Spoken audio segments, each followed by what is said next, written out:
Je niečo medzi 19. a 20. hodinou, začína sa večerné spravodajstvo ONTV. Dobrý večer. Dobrý večer. Euro nám už klope na dvere a preto sa vláda Slovenskej republiky rozhodla urobiť radikálny krok. Ako zbraň proti očakávanému zvyšovaniu cien sa rozhodla zrušiť daň z pridanej hodnoty, čo spôsobilo extrémne zníženie cien potravín a liekov, čo malo za následok obrovský nárast dopytu po základných potravinách.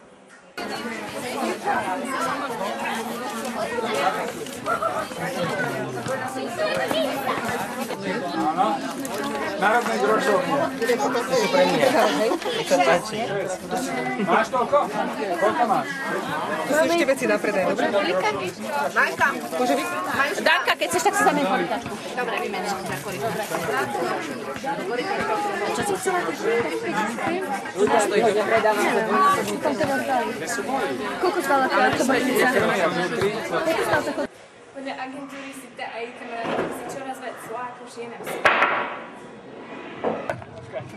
Ale strašne spil, takže ja už ho teda zajtra držať tie palce nebudem. A teda vy... Globálne oteplovanie sa týka už aj našich zemepisných šírok. Jeho následkom je aj obrovské míňanie sa zásob pitnej vody. A preto najmä deti z chudobných rodín musia prekonávať obrovské vzdialenosti, aby sa dostali k vode.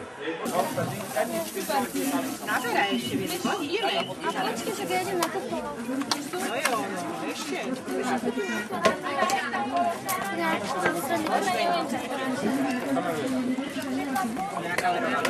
Ešte trošku menej minko. Koľko má byť plný? Olympijské šialenstvo zachvátilo už aj hnutie Svetlo život.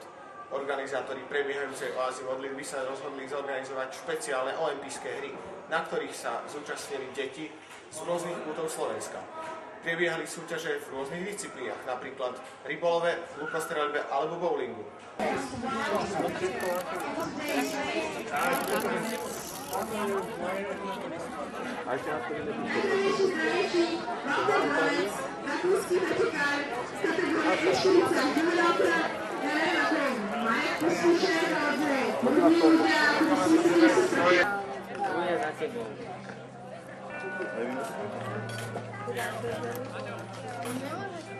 Keď už opäť Martin.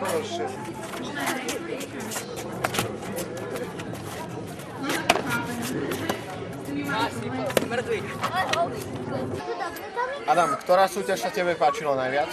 Lukostrelba. Koľko bodov si dosiahol?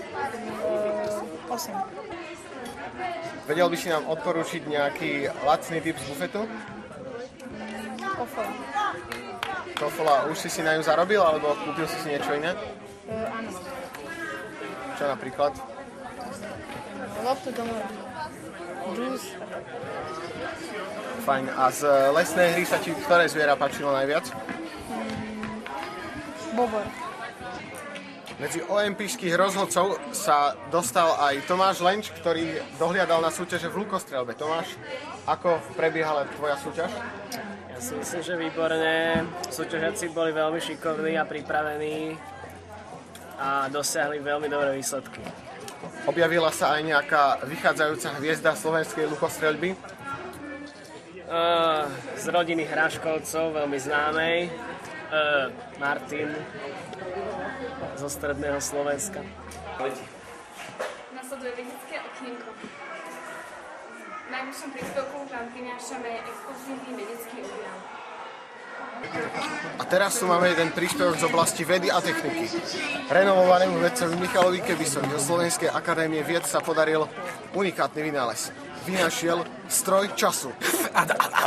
Podarilo sa mi vyrobiť stroj času. Pozrite sa, tu máš živý dôkaz toho, že som vydaril stroj času. Je to Alfons Hraškovic z Valderíc. Pochádza zo 16. storočia. Stroj času som vymyslel tak, že som zmixoval babkin budík s jogobelou s extra kúskami ovocia. Vôňa bola tak lákavá, že to dotiahlo až sedliakov zo stredoveku. Ďakujem. Akých sedliakov? Prosím vás. Šlachtickú krv. Pán Alfons, mohli by ste nám opísať váš bežný život? Šlachtic. Okopávam zemiačky, okopávam v sobotu, nedelu, pondelok, útorok, stredu, štvrtok. Výborne, výborne. A piatok ich vyberám zo zeme. Ďalšiu sobotu vyberám, nedelu. Mali niekedy v 16. storočí takú akciu, ako je OMK? Áno, mali takú akciu. Mali, ale tí, čo prehrali, ju neprežili. Ďakujem. Na Slovensku poznáme 200 druhov chránených zvierat. Od dnes ich však je len 199. Je až nehorázne, ako opovážlivosťou sa niektorí našinci pokúšajú siahať na životy týchto chudákov. Prinášame vám reportáž zo zavraždenia 200. druhu. Bližšie informácie vám poskytne náš super rýchly redaktor. Podarilo sa nám získať výpoveď očitého svedka. Mohli by ste nám opísať, čo sa stalo? Svedok si žiada byť v utajení.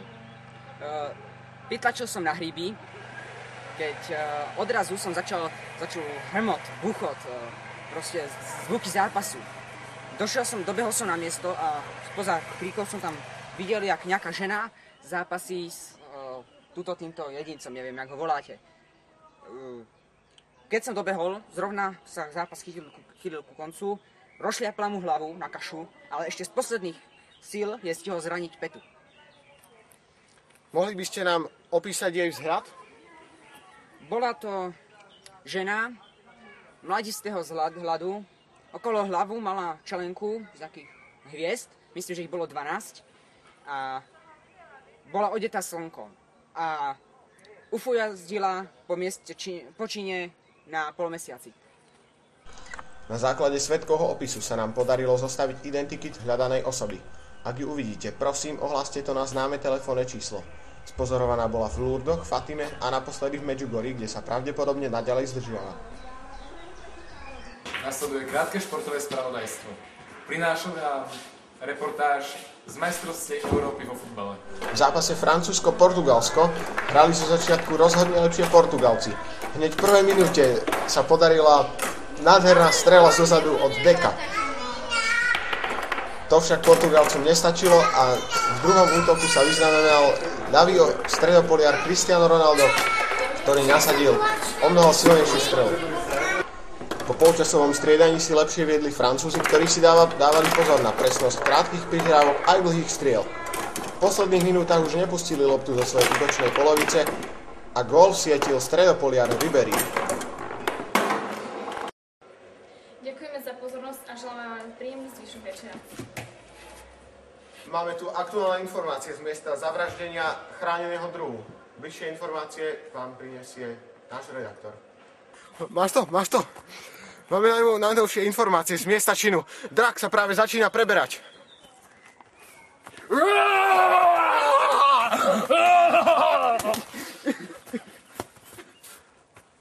Ešte raz vám ďakujeme za pozornosť. Dobrú noc a svetlý mier. Dobrú noc. Sponzorom večerných správ sú banány dole a jablká hore.